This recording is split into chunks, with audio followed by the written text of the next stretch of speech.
Batch file हमारे command का एक सीक्वेंस होता है जिस सीक्वेंस को बैच फाइल फॉलो करता है।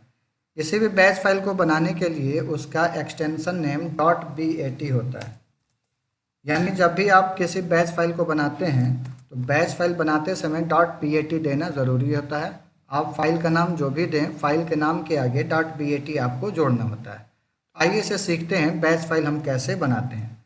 बैच फाइल बनाने के लिए सबसे पहले आप नोटपैड ओपन करते हैं। नोटपैड के अंदर आप जैसे शटडाउन कमांड का बैच फाइल बनाना चाहते हैं तो आप न्यू करते हैं। न्यू करने के बाद आपको यहाँ कमांड लिखना होता है शटडाउन स्पेस -t स्पेस, यहाँ पर कितने सेकंड बाद कंप्यूटर बंद होगा वो देते हैं और -s से कंप्यूटर आपका शटडाउन होता है।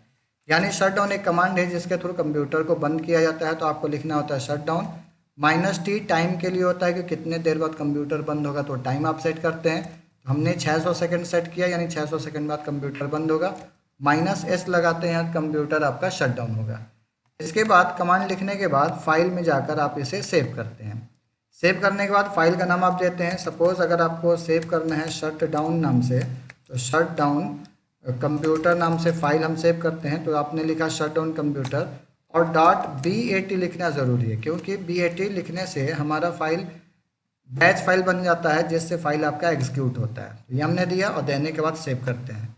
सेव करते हैं तो ये फाइल हमारा कंप्यूटर पे डेस्कटॉप स्क्रीन पर सेव हो जाता है। यहाँ पर आप देखते हैं तो शटडाउन कंप्यूटर नाम से बैच फाइल आ गया और इसके सिंबल को देखते हैं तो सिंबल भी आपका चेंज हो चुका है। अब अगर आपको कंप्यूटर को शट डाउन करना है तो डायरेक्टली आप इसके ऊपर बस डबल क्लिक कर देते हैं। तो डबल क्लिक करते ही देखते हैं तो ये शट डाउन कमांड आपका रन हो गया और दे रहा है कि Windows will shut down in 10 minutes, यानी 10 मिनट के बाद कंप्यूटर आपका ऑटोमेटिक शट डाउन हो जाएगा। इसी तरीके से अगर आप चाहते हैं कि जो शट डाउन कमांड हमने चलाया है इसे हम कैंसिल कर दें, यानी कंप्यूटर 10 मिनट बाद शट डाउन ना हो, तो आप एक और बैच फाइल नया बना सकते हैं, जो कि कंट्रोल N से न्यू फाइल खोलते हैं नोटपैड में। यहाँ पर हम लिखते हैं shut down space -a। Shut down command आपका कंप्यूटर को बंद करने का काम करता है, बट अगर -a लगाते हैं तो कंप्यूटर आपका एबॉर्ट कर देता है, यानी शट डाउन को कैंसिल कर देता है। यहाँ पर हम कंट्रोल A से सेव करते हैं। फाइल का नाम देते हैं सपोज एबॉर्ट डॉट और bat लिखना ज़रूरी है। ये याद रखें कि .bat फाइल का नाम देना मैंडेटरी है बैच फाइल के लिए। इसको देने के बाद हम सेव करते हैं। सेव कराने के बाद अगर डेस्कटॉप स्क्रीन पर हम जाते हैं तो आपको यहाँ पर फाइल एबॉर्ट नाम से मिल जाता है। अब इस फाइल को डबल क्लिक अगर करते हैं तो ये बैच फाइल रन करते ही यहाँ देखते हैं तो लॉग ऑफ कैंसिल का मैसेज आ गया, यानी कंप्यूटर अब शट डाउन आपका नहीं होगा। नेक्स्ट हम यूज़ करेंगे पिंग कमांड। पिंग कमांड क्या करता है कि कंप्यूटर से जुड़े नेटवर्क को चेक करता है, यानी अगर आपका कंप्यूटर नेटवर्किंग से जुड़ा है, अगर आप चेक करना चाहते हैं कि मॉडेम की कनेक्टिविटी हमारे कंप्यूटर से है या नहीं, तो उसके लिए हम पिंग कमांड का यूज़ करते हैं। तो पिंग कमांड के लिए आपको लिखना होता है पिंग स्पेस देकर -t लिखते हैं। -t टाइम के लिए होता है, यानी आपको टाइम कंटिन्यूसली रन कराता है।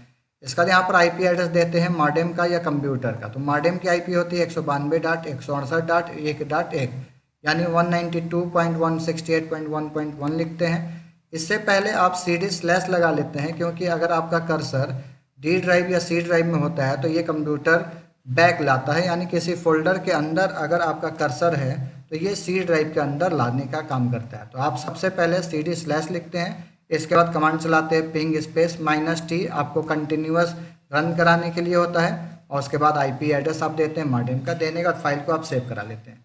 सेव कराने के बाद सेम उसी तरीके से फाइल का नाम जैसे पिंग डॉट और bat नाम से फाइल को हमने सेव करा रखा है।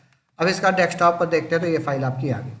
अब इसको अगर हम डबल क्लिक करते हैं तो आपका पिंग कमांड देखिए रन हो चुका है। और यहाँ से आपको अगर रिप्लाई लिख कर आता है तो रिप्लाई का मतलब कि आपकी कनेक्टिविटी मॉडेम से है। आपको दे रहा है रिप्लाई फ्रॉम IP एड्रेस आपका दिखा रहा है और बाइट दिखा रहा है 32 बाइट आपका डेटा ट्रांसफरिंग रिसीविंग है। टाइम आपका 1 मिलीसेकंड ले रहा है। TTL आपका दे रहा है आपका 64। तो इस तरीके से अगर ये TTL 64 देता रहेगा जितनी टाइम्स, इसका मतलब आपकी कंप्यूटर की कनेक्टिविटी मॉडेम से है। तो फ्रेंड्स, इस तरीके से हम पिंग कमांड यूज़ करते हैं। अगर आपको हमारी वीडियो पसंद आई हो तो इसे लाइक करें, शेयर करें, और अगर आप हमारे चैनल पर न्यू हैं तो हमारे चैनल को सब्सक्राइब करें। Thanks for watching.